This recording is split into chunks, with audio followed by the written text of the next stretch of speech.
TRS party స్థాపించి రీసెంట్‌గా 25 ఏళ్లు పూర్తవడంతో హన్మకొండలోని జిల్లా ఎల్కతుర్తిలో బీఆర్ఎస్ రజతోత్సవ సభ ఘనంగా నిర్వహించిన సంగతి తెలిసిందే.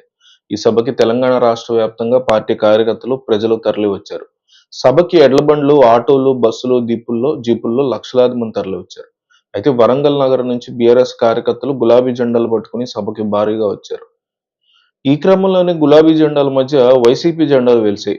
ఏపీ నుంచి వైసీపీ కార్యకర్తలు వచ్చారా? లేక స్థానిక వరంగల్ జిల్లా నాయకులే వైసీపీ జెండాలు పట్టుకున్నారనేది తెలియలేదు. అయితే కొందరు మాత్రం వైసీపీ జెండాలు భారీ ఎత్తున పట్టుకుని సభకి రావడం జరిగింది.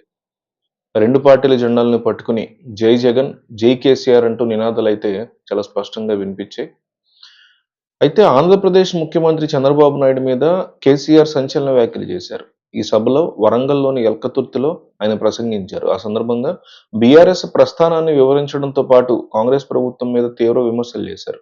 ఇదే క్రమంలో మాజీ ముఖ్యమంత్రి, సీఎంగా ఉన్న వైఎస్ రాజశేఖర రెడ్డి గురించి కూడా ప్రస్తావించారు. ఈ నేపథ్యంలో ఆంధ్రప్రదేశ్ ముఖ్యమంత్రి చంద్రబాబు గురించి కేసీఆర్ సంచలన వ్యాఖ్యలు చేశారు.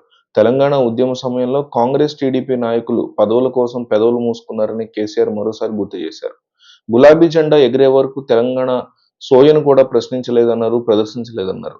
పదవుల కోసం తెలంగాణని కాంగ్రెస్ నాయకులు ఆగం చేశారన్నారు. ఇదే సమయంలో చంద్రబాబు నాయుడు ముఖ్యమంత్రిగా ఉన్న సమయంలో ఎంత ఘోరం అంటే హైదరాబాద్ నడిబొడ్డున ఉండే శాసనసభలో తెలంగాణ పదాన్ని నిషేధించారని ఆనాటి విషయాలను వెల్లడించారు. తెలంగాణ అనొద్దని స్పీకర్ ద్వారా రూలింగ్ ఇప్పించాడన్నారు. వరంగల్ జిల్లాకు చెందినటువంటి ప్రణయ్ భాస్కర్ ఆ రోజు ఎమ్మెల్యేగా ఉండి శాసనసభలో తెలంగాణ అంటే అదేదో నేరమైనట్టు పరిగణించి తెలంగాణ పదాన్ని నిషేధించే ప్రయత్నం చేశారని సంచలన విషయాలు వెల్లడించారు. ఈ చరిత్ర అందరికీ తెలుసన్నారు. మరోవైపు అప్పటికి ఇప్పటికీ తెలంగాణకి విలన్‌గా ఉంది కాంగ్రెస్ పార్టీనేనని కేసీఆర్ ఉద్ఘాటించారు.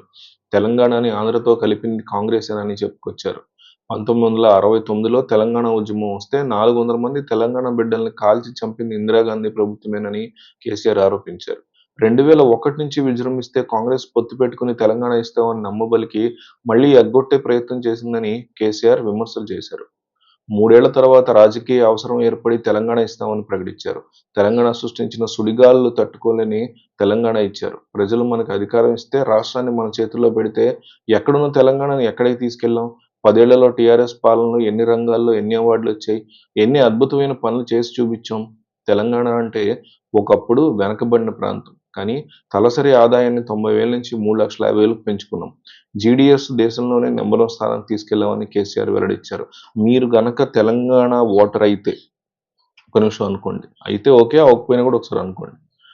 మీరు ఓటు వచ్చే ఎన్నికల్లో ఎవరికుంటుంది? కేసీఆర్ లేదా రేవంత్ లేదా బండి సంజయ్ లేదా కిషన్ రెడ్డి. ఈ 4 పేర్లా? లేదా కాంగ్రెస్ లేదా టీఆర్ఎస్, బీజేపీ అని రాయండి. ఈ వీడియోని నేను కేసీఆర్ వద్ద ఉన్న సన్నిహితుల వద్దకు పంపిస్తా. వాళ్ళు ఈ కామెంట్స్ చదివేలా చేస్తా. సో బాధ్యతాయుతంగా కంపల్సరీ కామెంట్ చేయండి.